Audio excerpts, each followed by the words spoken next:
Je sais que si tu as cliqué sur cette vidéo, c'est parce que tu te débats pour sortir de la masturbation. N'est-ce pas? Je me trompe? Eh bien, tu as cliqué sur la bonne vidéo. Sache que d'ici la fin de la vidéo, tu n'auras plus envie de te masturber. Je suis Ben Bayala, bienvenue à l'émission. Il n'est pas encore tard pour changer.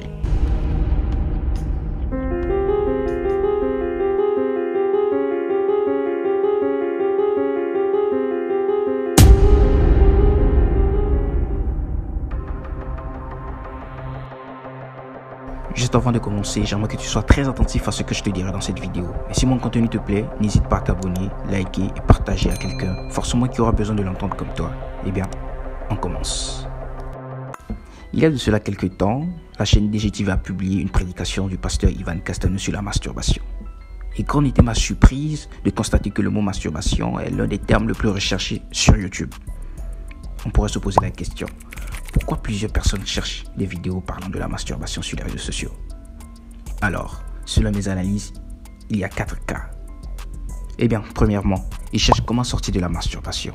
Deuxièmement, ils cherchent à savoir si la masturbation est bonne ou nuisible pour la santé.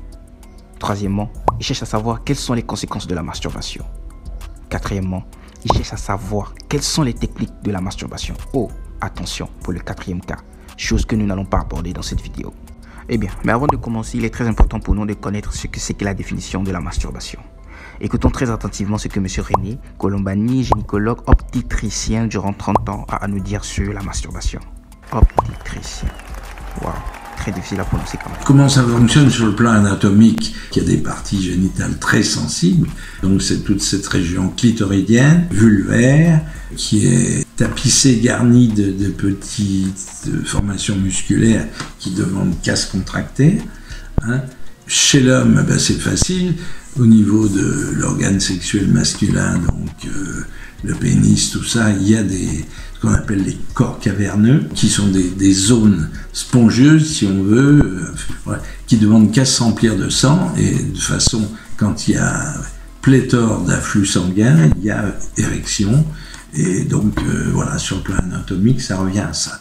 En excitant extérieurement le pénis, on arrive à provoquer cet afflux sanguin et provoquer une tension donc, du pénis en question, donc une érection, et éventuellement, ça peut aller donc jusqu'à l'éjaculation. Le principe de la masturbation, c'est ça. Oh, voilà une définition très intéressante de la masturbation.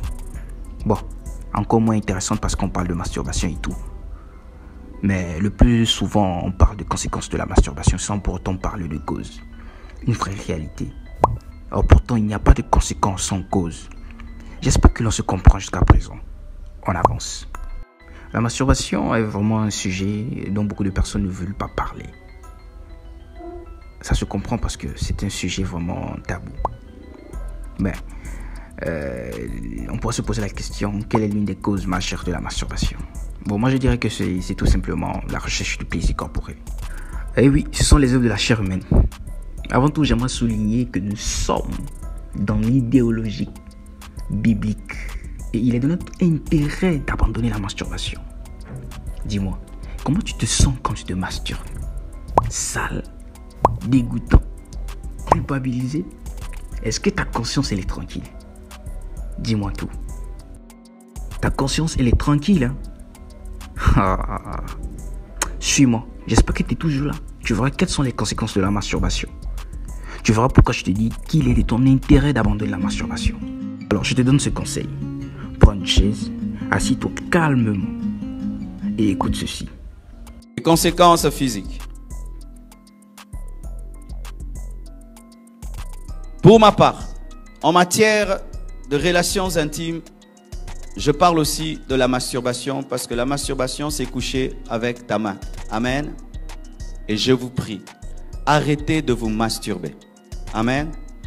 Arrêtez de vous masturber. J'ai prêché dans une église et Dieu m'a dit de parler de la masturbation. Et lorsque j'ai fait l'appel, c'était la moitié de l'église qui est passée devant. Parce que le diable a dit aux chrétiens, tu peux le faire tout seul, comme ça tu ne pêches avec personne, mais tu pêches avec ta main. Lorsque tu t'habitues à te masturber avant le mariage, tu es en train de te déformer. Étant donné que quand tu te masturbes, tu le fais tout seul et tu te connais et tu sais qu'est-ce que tu dois te faire pour parvenir au plaisir, L'autre, quand il va t'épouser, il ne connaît pas comment fonctionne ton corps. Il peut se faire que malgré que tu es marié, tu continues à te masturber. Je vous assure, je connais une femme qui a attrapé son propre mari en train de se masturber, mais mariée. Alors ne pensez pas qu'en développant une mauvaise habitude de masturbation, lorsque vous allez vous marier, cela va s'arrêter. Tu seras étonné que malgré le mariage, la masturbation te réclame, car si vous ne savez pas, dans le mariage, on ne couche pas tout le temps. Des fois, on peut se chamailler, se quereller, et pendant ces temps-là, il n'y a rien, mais la main est toujours disponible. Moi, je vous parle, hein. Alors, cette habitude-là viendra à ton secours lorsque vous allez vous quereller. Ainsi, tu seras un adultère dans ta maison. Mais ce n'est pas que tu couches avec une autre femme, ni avec un autre homme, avec ta propre main. Et au dernier jour, tu finis en enfer. Tu es très étonné. J'ai péché avec qui? Tu as péché avec ta main. Arrêtez maintenant. Déjà, soyez libérés déjà maintenant que vous êtes célibataire. Sinon, en allant dans le mariage, vous pouvez des fois souffrir d'impuissance. Vous pouvez souffrir d'éjaculation précoce. Vous pouvez souffrir de frigidité. Quand tu le fais avec ton mari, tu ne ressens rien. Tu le fais avec ta femme, tu ne ressens rien. Et tu es très étonné, mais c'est à cause d'une mauvaise habitude que tu as acquise tout en étant célibataire. Si tu étais repenti, mais cela continue, fais l'effort de voir les serviteurs de Dieu, parce que l'une des choses qui brise la masturbation, c'est le partage. C'est l'un des péchés les plus secrets dans l'Église. Et lorsque quelqu'un arrive à partager, à le dire, à mettre à nu ce péché, sa puissance est anéantie. Cherche les encadreurs, va leur dire, j'ai un problème avec la masturbation. Il peut même se faire qu'à cause de cette masturbation, tu as du mal à te marier, car elle ouvre des portes à des maris de nuit et à des femmes de nuit. Car lorsqu'un homme se masturbe, il doit forcément se concentrer sur une image érotique ou sexuelle qui attire des puissances des ténèbres. Et chaque fois que tu te masturbes, tu ne le fais jamais seul. Il y a toujours un démon, une puissance des ténèbres qui est là, active, couchant avec toi. Couchant avec toi. Que Dieu t'ouvre les yeux et tu verras que tu couches avec un démon chaque fois que tu te masturbes. Et lorsque maintenant tu voudras te marier, ce démon t'accompagnera dans le mariage pour perturber ta sexualité. Une conséquence physique de l'impudicité.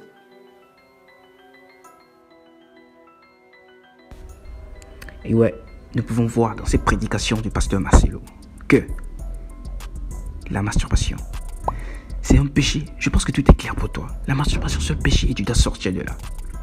Mais sache que tu n'arriveras pas de toi-même. Tu as besoin d'aide, frère. Tu as besoin d'aide, ma soeur. Écoute ces conseils. Bon, si tu veux un suivi sur comment sortir de la masturbation, n'hésite pas à contacter ce numéro de téléphone. Ils ont un groupe WhatsApp qui pourra te permettre d'avoir un suivi et de vaincre la masturbation. Merci à tous. C'était Eben Bayala, votre frère. Il n'est pas trop tard pour changer. Et si mon contenu te plaît, n'hésite pas à t'abonner, liker et partager à quelqu'un, forcément qui aura besoin de l'entendre comme toi.